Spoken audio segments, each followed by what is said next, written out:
ನಮಸ್ಕಾರ ಎಲ್ಲರಿಗೂ, ಸ್ಪಂದನಾಸ್ ರೆಸಿಪಿ ಚಾನಲ್ಗೆ ಸ್ವಾಗತ. ಇವತ್ತು ನಾನು ತುಂಬಾ ಟೇಸ್ಟಿಯಾದ ಸ್ವೀಟ್ ಕಾರ್ನ್ ವಡೆ ರೆಸಿಪಿನ ಮಾಡ್ತಾಯಿದ್ದೀನಿ.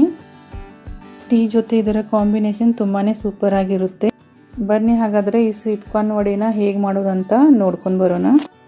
ಸ್ವೀಟ್ ಕಾರ್ನ್ ವಡೆ ಮಾಡಲಿಕ್ಕೆ ನಾನಿಲ್ಲಿ ಮೊದಲಿಗೆ 1.5 ಕಪ್ ಆಗುವಷ್ಟು ಸ್ವೀಟ್ ಕಾರ್ನ್ನ ತೊಗೊಂಡಿದ್ದೀನಿ.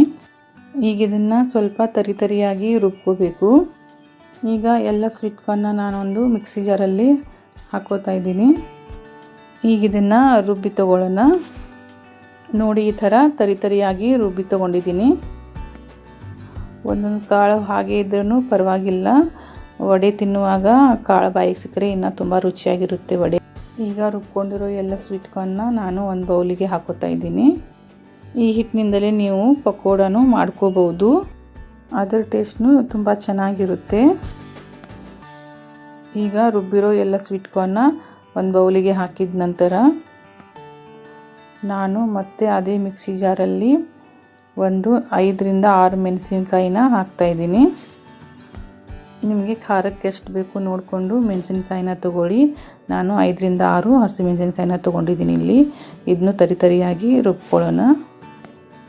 ನೀವು ಹಸಿಮೆಣಸಿನಕಾಯಿನ ಬೇಕಾದರೆ ಚಿಕ್ಕದಾಗಿ ಕಟ್ ಮಾಡ್ಕೊಂಡು ಹಾಕೋಬಹುದು. ಈಗ ಇದನ್ನು ಸ್ವೀಟ್ ಕಾರ್ನ್ ಹಾಕಿದ್ದೀವಲ್ಲ ಆ ಬೌಲ್ಗೆ ಹಾಕೊಳ್ಳೋಣ. ಈಗ ಇದಕ್ಕೆ ಅರ್ಧ ಇಂಚು ಶುಂಠಿನ ಹಾಕ್ತಾಯಿದ್ದೀನಿ. ನಾನಿಲ್ಲಿ ಶುಂಠಿನ ಸ್ವಲ್ಪ ತುರಿದ್ಬಿಟ್ಟು ಹಾಕ್ತಾಯಿದ್ದೀನಿ. ಶುಂಠಿನೂ ಸಹ ನೀವು ಬೇಕಾದರೆ ಚಿಕ್ಕದಾಗಿ ಕಟ್ ಮಾಡಿಕೊಂಡು ಹಾಕೋಬಹುದು. ಈಗ ಇದಕ್ಕೆ ಚಿಕ್ಕದಾಗಿ ಕಟ್ ಮಾಡಿಟ್ಕೊಂಡಿರೋ ಒಂದು ಸ್ವಲ್ಪ ಕೊತ್ತಂಬರಿ ಸೊಪ್ಪನ್ನ ಹಾಕ್ತಾಯಿದ್ದೀನಿ. ಹಾಗೆಯೇ ಚಿಕ್ಕದಾಗಿ ಕಟ್ ಮಾಡಿಟ್ಕೊಂಡಿರೋ ಒಂದು 7 ರಿಂದ 8 ಕರಿಬೇವಿನ ಎಲೆನ ಹಾಕ್ತಾಯಿದ್ದೀನಿ. ಈಗ ಇದಕ್ಕೆ ಒಂದು ಅರ್ಧ ಟೀ ಸ್ಪೂನ್ ಆಗುವಷ್ಟು ಜೀರಿಗೆ ಪೌಡ್ರನ್ನ ಹಾಕ್ತಾಯಿದ್ದೀನಿ. ಮತ್ತು ಒಂದು ಅರ್ಧ ಟೀ ಸ್ಪೂನ್ ಆಗುವಷ್ಟು ಧನಿಯಾ ಪೌಡ್ರನ್ನ ಹಾಕ್ತಾಯಿದ್ದೀನಿ. ಹಾಗೆಯೇ ಒಂದು ಅರ್ಧ ಟೀ ಸ್ಪೂನ್ ಆಗುವಷ್ಟು ಗರಂ ಮಸಾಲನ್ನ ಹಾಕ್ತಾಯಿದ್ದೀನಿ. ಹಾಗೆಯೇ ಒಂದು ಅರ್ಧ ಟೀ ಸ್ಪೂನ್ ಆಗುವಷ್ಟು ಅಜವಾಯಿನ ಹೀಗೆ ಕೈಯಲ್ಲಿ ತಿಕ್ಬಿಟ್ಟು ಹಾಕ್ತಾಯಿದ್ದೀನಿ.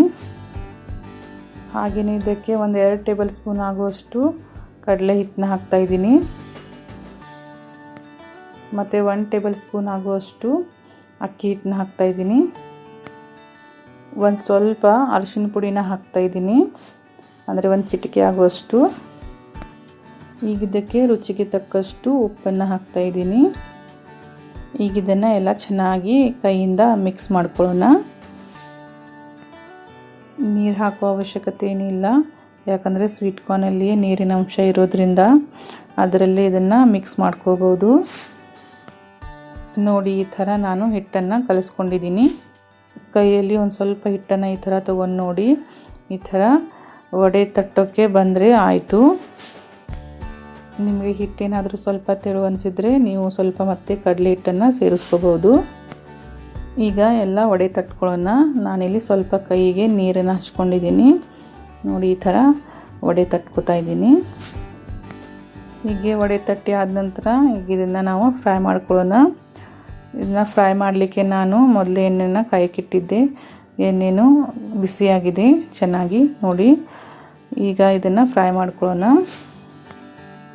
ಈ ವಡೆನ ಫ್ರೈ ಮಾಡಬೇಕಾದ್ರೆ ನೀವು ಗ್ಯಾಸ್ನ ಮೀಡಿಯಮ್ ಫ್ಲೇಮಲ್ಲಿ ಇಟ್ಟು ಫ್ರೈ ಮಾಡ್ಕೊಳ್ಳಿ. ಬಾಣಲಿಯಲ್ಲಿ ಎಷ್ಟು ಹಿಡಿಸ್ತಾವೋ ಅಷ್ಟೇ ವಡೆನ ಹಾಕಿ 2 ಕಡೆ ಗೋಲ್ಡನ್ ಬ್ರೌನ್ ಕಲರ್ ಬರೋವರೆಗೂ ಫ್ರೈ ಮಾಡ್ಕೊಳ್ಳಿ. ಈಗ ಮಾರ್ಕೆಟಲ್ಲಿ ತುಂಬಾ ಈಸಿಯಾಗಿ ಈ ಸ್ವೀಟ್ ಕಾರ್ನ್ ಸಿಗ್ತವೆ. ನೀವು ಇನ್ನೂ ಈ ಥರ ವಡೆನ ಟ್ರೈ ಮಾಡಿಲ್ಲ ಅಂದರೆ ಒಂದು ಸಲ ಟ್ರೈ ಮಾಡಿ, ನಿಜವಾಗ್ಲೂ ತುಂಬಾ ರುಚಿಯಾಗಿರ್ತವೆ ಇವು. ಈ ವಡೆನ ಚಿಕ್ಕ ಮಕ್ಕಳಿಂದ ದೊಡ್ಡವರ ತನಕನೂ ತುಂಬಾ ಇಷ್ಟಪಟ್ಟು ತಿಂತಾರೆ. ಮನೆಯಲ್ಲಿರೋ ಸಾಮಗ್ರಿಗಳನ್ನೇ ಹಾಕಿ ಈ ವಡೆನ ತುಂಬ ಸುಲಭವಾಗಿ ಮಾಡ್ಬೋದು. ನೋಡಿ, ಈ ಥರ ಸ್ವಲ್ಪ ಗೋಲ್ಡನ್ ಬ್ರೌನ್ ಕಲರ್ ಬರೋವರೆಗೂ ನಾವು ಫ್ರೈ ಮಾಡ್ಕೋಬೇಕು. ವಡೆನೂ ತುಂಬ ಚೆನ್ನಾಗಿ ಬಂದಿದ್ದಾವೆ. ನೋಡಿ, ಮೇಲೆ ಕ್ರಿಸ್ಪಿ ಮತ್ತು ಒಳಗೆ ಸಾಫ್ಟಾಗಿ ತುಂಬ ಚೆನ್ನಾಗಿ ಬಂದಿದ್ದಾವೆ. ಹಾಗಾದರೆ ಫ್ರೆಂಡ್ಸ್, ಇವತ್ತಿನ ರೆಸಿಪಿ ಏನಾದರೂ ನಿಮಗೆ ಇಷ್ಟವಾಗಿದ್ದರೆ ಒಂದು ಲೈಕ್ ಮಾಡಿ, ಶೇರ್ ಮಾಡಿ, ಹಾಗೆ ನಮ್ಮ ಚಾನಲ್ನ ಸಬ್ಸ್ಕ್ರೈಬ್ ಮಾಡೋದನ್ನು ಮರಿಬೇಡಿ. Thank you.